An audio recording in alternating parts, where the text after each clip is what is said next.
बात यह है कि पिछले 3.5 साल में बार बार ये लोग खातून अव्वल के ऊपर हमला आवर हुए। खातून अव्वल का गुनाह क्या है? वो भी इस कौम की बेटी हैं, वो माँ भी हैं अपने बच्चों की, वो बहन भी हैं अपने भाइयों की, वो बीवी भी हैं अपने शौहर की। वो उसी तरीके से नबी करीम सल्लल्लाहु अलैहि वसल्लम की उम्मती हैं जैसे कोई और मुसलमान उम्मती है। वो किसी सियासी एक्टिविटी में हिस्सा नहीं लेती, वो कोई पब्लिक ऑफिस होल्ड नहीं करती, वो किसी किस्म की सियासी एक्टिविटी के ऊपर कोई बयानबाजी, कोई रद्द अमल नहीं देती, वो किसी को बुरा नहीं कहती, उन्होंने किसी के लिए कभी कोई ना बद्दुआ ना बुराई कोई चीज़ नहीं की। लेकिन बार बार उनके ऊपर, आपको याद होगा कि शहबाज शरीफ हों या मरियम सफदर हों या इनकी पार्टी के दूसरे अकाबरीन हों, औरतें हों या मर्द हों, दोनों हमला आवर होते रहे। हमारा क्योंकि दोहरा मेयार है, इसके ऊपर हमने नहीं रोका इनको जो रोल बनना चाहिए था। वो दोहरा मेयार जो है उसकी वजह से इनको शय मिलती रही और ये बार बार ये हरकतें करते रहे। मैंने जैसे आपको पहले कहा कि इनका माजी है ये, वो बेनज़ीर भुट्टो साहबा हों, वो नुसरत भुट्टो साहबा हों, उनकी जाली गंदी तस्वीर फेंकने का मामला हो, वो दूसरी अपने मुखालफिन की दूसरे घर की औरतें, आयशा आहद का आपके सामने है सारा मामला। वो आज भी ये क्लेम करती हैं और बैठी हुई हैं हमजा शहबाज के नाम पे। वो आज भी ये क्लेम करती हैं कि साबका चीफ जस्टिस के चैम्बर के अंदर ये वादा हुआ था, ये उन्होंने मुझे खुद बताया कि वादा हुआ था कि हमजा शहबाज उन्हें एक्सेप्ट करेंगे अपनी बीवी के तौर पर और वो ये केस वापस ले लें। तो आज भी उसी शख्स के नाम पे बैठी हुई हैं। लेकिन इसी नवाज शरीफ साहब ने, इसी मरियम सफदर साहबा ने, इसी शहबाज शरीफ साहब ने अपने घर की बहू को थाने में मार पड़वाई, उसकी जवान बेटी के साथ बदतमीज़ी करवाई। तो ये औरतों के साथ इस तर्ज़ अमल के साथ तर्ज़ अमल करना, ये वाली हरकतें करना, ये इनका ख़ानदानी वतीरा है, ये नई बात नहीं है। अभी मरियम सफदर जो हैं उनके पास क्योंकि 3-3.5 साल में और कुछ नहीं उन्हें मिला, इनकी हुकूमतों में तो हर महीने के बाद स्कैंडल आ जाता था, कुछ नहीं मिला, तो ये बार बार हट कर फर्स्ट लेडी के ऊपर बदतमीज़ी, मुख्तलिफ़ किस्म के इल्ज़ामात, मुख्तलिफ़ किस्म की बकवासियात करने में मसरूफ़ हैं। उसके साथ साथ उनकी एक दोस्त हैं जिनका नाम फरा बीबी है। अब डायरेक्टली फ़र्स्ट लेडी के ऊपर इल्ज़ाम लगाने को, क्योंकि इनके पास कुछ नहीं है, तो उनके थ्रू इल्ज़ाम लगाया जाता है। फरा बीबी जो हैं वो ना कोई पॉलिटिकल पोजीशन होल्ड करती हैं हमारी पार्टी की, ना वो कोई सरकारी ओहदा होल्ड करती हैं, ना उनके शौहर कोई सरकारी ओहदा हमारे पास होल्ड करते हैं। लेकिन उसके बावजूद उनके ऊपर बार बार हमला आवर इसलिए हुआ जाता है कि बरास्ता उनके फ़र्स्ट लेडी के ऊपर, और फ़र्स्ट लेडी पे इसलिए कि किसी न किसी तरह से इमरान खान पर हमला आवर होना है। ये सियासी वतीरा नहीं है। हम सियासत करने के लिए आपके सामने बैठे हैं, सियासी लोग हैं, सियासी ओहदों पे लोग बैठे हुए हैं। मेरे साथ मेरी कुलीग बैठी हुई हैं, मुसरत चीमा साहबा सियासत करती हैं, सियासी ओहदे पे हैं, बहुत ही एक्टिवली भरपूर सियासत करती हैं। आप इनके साथ सियासी मुकाबला कीजिए आके। ख़वातीन नहीं करना है, आपकी पार्टी में भी ख़वातीन हैं, सियासी मुकाबला करें। ये निजी गुफ्तगू करना, ज़ातियात पर हमले करना, इसकी बात की कोई बिल्कुल समझ नहीं आती कि आप करना क्या चाहते हैं। अगर तो आपके पास कोई ऐसी चीज़ है कि फरा बीबी ने कोई ठेका लिया है सरकार से, उन्होंने कोई ओहदा लिया है, उस ओहदे का उन्होंने कोई फ़ायदा उठाया है, तो ज़रूर शेयर करें लोगों से। जब ये नहीं किया तो कैसी खातून जो सियासत में नहीं है, सिर्फ इसलिए कि उनका रिलेशनशिप फ़र्स्ट लेडी के साथ है और आपने टारगेट फ़र्स्ट लेडी को करना है, तो आपको ये ख्याल करना चाहिए कि फ़र्स्ट लेडी जो है वो उतनी ही काबिल इज़्ज़त हैं जिस तरीके से आपकी वालदा माजिदा काबिल इज़्ज़त थी। तो आपको अपने सियासी मुखालफत में कोई हक़ नहीं पहुँचता। मसलन शहबाज शरीफ साहब ने वो जो मकसूद चपड़ासी और दूसरों के अकाउंट में 16-16 अरब जमा करवाया, उसमें से अपनी गैर सियासी बेगमात के नाम पर घर खरीदे। हम यहाँ तक बात करके यहाँ रुक जाते हैं। शहबाज शरीफ साहब ने पंजाब में अपनी गैर सियासी जो बेगमात हैं उनको गाड़ियाँ और कुक तक भेजे हुए थे, सरकारी जो थे। हम यहाँ तक बात करके रुक जाते हैं। जो आपकी वो बेगमात हैं हमारे लिए बहुत ही काबिल एहतराम है, हम उनकी ज़ात पे बात नहीं कर रहे हैं। चोरी का अगर पैसा आपने वहाँ तक पहुँचाया तो उसकी बात करते हैं, अगर आपने कोई घर उनको ख़रीद के दिया तो उस घर तक की बात करते हैं, अगर आपने उन टीटी के पैसों में से निकाल के कोई काम किया तो उसकी बात करते हैं, कोई सरकारी वसाइल इस्तेमाल किए तो उसकी बात करते हैं। तीसरी बात, बार बार ये कहा गया कि वहाँ जादू टोना होता है।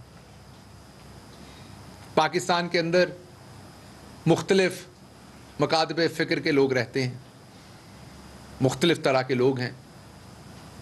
कुछ लोग कब्रों पे जाने को बहुत नापसंदीदा कहते हैं, कुछ लोगों के यहाँ ये सवाब की बात है। कुछ लोग बुजुर्गान दीन के साथ बहुत अकीदत करते हैं, कुछ इसको बिद्दत कहते हैं। कोई नज़र न्याज करता है तो अपने लिए उसे मुश्किल कुशाई कहते हैं, कोई उसे कहते हैं ये बिद्दत है। हम तमाम लोग ऐसी बातों पे एक दूसरे के बात नहीं करते क्योंकि इससे मजहबी हमांगी और लोगों के मजहबी जज्बात को ठेस पहुंच सकती है। एक जो सिलसिला है पाकिस्तान के अंदर, बुजुर्गान दीन से अकीदत करने वाला, दम दरूद पर यकीन रखने वाला, तावीज़ पर यकीन रखने वाला, कुरानी आयात के नुस्खे लेके उस पर यकीन रखने वाला, उसके थ्रू अपनी बीमारी का इलाज करने वाला, वो एक बड़ी तादाद में पाकिस्तानी हैं। आप उनके एतकाद को, उनकी इस बात को जादू टोना मंतर इस तरह के अल्फाज दे के आपको तौहीन करने का कोई हक नहीं है। आप बार बार किसी के मजहबी अकायद को बीच में लाके उसको गलत नाम दे के, गलत रंग दे के आप बार बार ये हरकतें करते हैं, ये मुनासिब नहीं है। उसके बाद ये कहा गया कि वहाँ पर अभी शहबाज शरीफ साहब ने कहा, मकसूद चपड़ासी वाले शहबाज शरीफ ने, कि वहाँ पर मनों के हिसाब से गोश्त जो है वो जलाया जाता है। मतलब इससे ज़्यादा बेशर्मी की क्या बात होगी जो शहबाज शरीफ साहब ने की। आप चीफ मिनिस्टर रहे हुए हैं, आप पार्लियामेंट के अंदर हिज़्ब इख्तलाफ के कायद हैं, आपके पास और कोई बात नहीं है इमरान खान के बारे में करने को, कोई सियासी बात नहीं बची कि आप ये कह रहे हैं कि उनके घर के ऊपर वहाँ गोश्त जलाया जाता है। आप सब अच्छी तरह से वाकिफ़ हैं कि बनी गाला इमरान खान साहब के घर को एक ही रास्ता जाता है और वो को 500 घरों के सामने से गुजर के जाता है, शायद इससे भी ज़्यादा। नीचे भी सिक्योरिटी होती है, ऊपर भी सिक्योरिटी होती है, नीचे चौक पे तकरीबन हर वक्त मीडिया खड़ा होता है किसी न किसी जगह से। तो जो मनो गोश्त जाता है वो कहाँ से जाता है जो वहाँ जलाया जाता है? जलेगा तो कोई धुआं उठेगा, कोई उसकी स्मेल आएगी, कोई मीडिया को इसकी खबर हुई हो, कोई धुआं किसी ने कैप्चर किया हो। मतलब ये क्या बकवास है और किस लेवल की आप बकवास करने पर तुल गए हैं, वाहियात बातें आप कर रहे हैं। वजह सिर्फ ये है कि आपके पास और कोई बात करने को है नहीं। अगर आपके पास कोई और बात करने को होती तो आप ज़रूर करते। अगर इधर भी मकसूद चपड़ासी होते तो आप ज़रूर करते। जितनी देर इमरान खान वज़ीर आज़म रहे हैं, इससे कम देर जब नवाज शरीफ रहे थे तो उन्होंने अपनी 18 मिलें बना ली थी इतने दौर के अंदर, 18 फैक्ट्रियां लगा ली थी। अगर आज इमरान खान भी लगा रहा होता तो आप वो इल्ज़ाम लगाते। आप लोगों ने अपने घर की चारदीवारी को तकरीबन 70 करोड़ रुपए की करवाई थी। इमरान खान ने बनी गाला में सरकार के पैसे से कोई ऐसी चीज़ नहीं बनवाई। आप लोगों के 8-8, 10-10 कैंप ऑफिस थे जिनके ऊपर अरबों रुपया खर्च होता था। इमरान खान का कोई कैंप ऑफिस नहीं है, उनका वहाँ लाहौर में घर है और बनी गाला में। दोनों का खर्चा खुद उठाते हैं, दोनों को उन्होंने सरकारी तौर पर खर्चा लेने के लिए, या ये तो फर्नीचर सारी चीज़ें सरकार की लेते थे कैंप ऑफिस के अंदर। दोनों जगहों पर अपना बिजली गैस हर चीज़ का बिल खुद देते हैं, अपने किचन का सारा बिल खुद। अब लोग कहेंगे आप छोटी छोटी बातें कर रहे हैं, क्योंकि हमारा मुकाबला छोटे और नीच लोगों से है। वो इससे भी छोटी बातें कर रहे हैं, और वो ये सारी चीजें सरकार से, टिश्यू पेपर का डब्बा तक सरकार से लेते थे, आपके और हमारे पैसों से लेते थे। बच्चों के पैम्पर और नैपियां तक आपके पैसों से जाती थी इन लोगों के लिए। तो बिल्कुल ये छोटी बातें, मैं आपसे एग्री करता हूं, लेकिन मसला ये है कि हमारा मुकाबला बड़े नीच और छोटे लोगों के साथ है। तो इमरान खान साहब अपने घर में रहते हैं, कोई कैंप ऑफिसेज नहीं है, अपने खर्चे पे रहते हैं। आज के दिन तक इमरान खान ने एक भी जाती फॉरेन ट्रिप नहीं किया, एक भी। नवाज शरीफ साहब ने तकरीबन 23 के करीब लंदन के ट्रिप्स किए थे, अपने जाती ट्रिप्स थे जो सरकार के खर्चे पे किए थे। जरदारी साहब ने 51 के करीब दुबई के ट्रिप्स किए थे, अपने जाती ट्रिप्स सरकारी खर्चे के ऊपर। इमरान खान ने कोई पार्टी इनहेरिट नहीं की तो उन्हें उनके बाप से, दादा से मिल गई हो।